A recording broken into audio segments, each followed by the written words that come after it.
Cystic fibrosis is a genetic disorder which is more common among Caucasian population in North America, and it predominantly affects the lungs. It can also affect other organs, and it is caused by a defect in cystic fibrosis transmembrane regulator protein gene, or to make it short, it's a CFTR gene disorder. The patients with cystic fibrosis have thick phlegm and they cannot clear their lungs, and that's why they're prone for infection, and the infection leads to further destruction of lungs and other complications.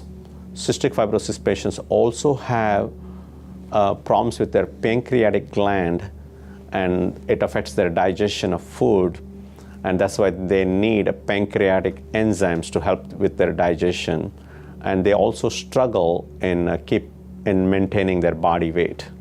On a day-to-day basis, people with CF tend to do many therapies for their CF. They have airway clearance therapy that they have to do at least twice a day.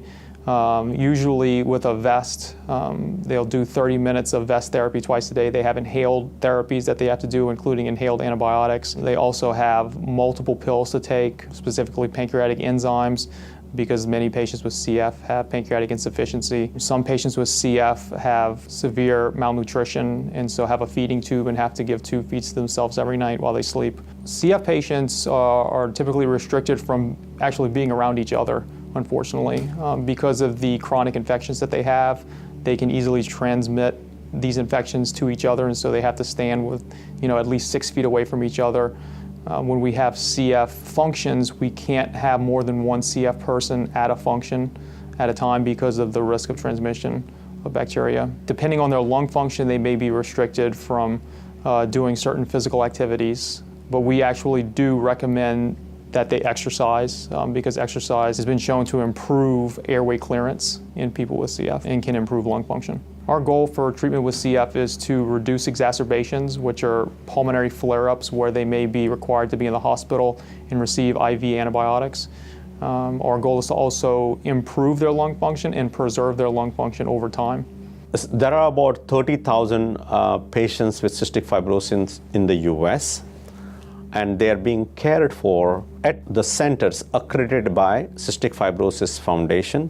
We have both pediatric as well as adult centers. It's becoming more and more of an adult disease. More than 50% of the patients with cystic fibrosis are above the age of 18 now. And the median life of the kid born today with cystic fibrosis is going to be 47 years. Just to give you a perspective, patients with cystic fibrosis used to live only for 20 years in 1980s. And we have tons of medications coming through the pipeline to help patients with cystic fibrosis.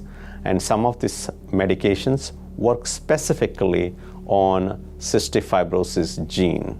And many of our patients are benefiting from this new discovery coming through the pipeline.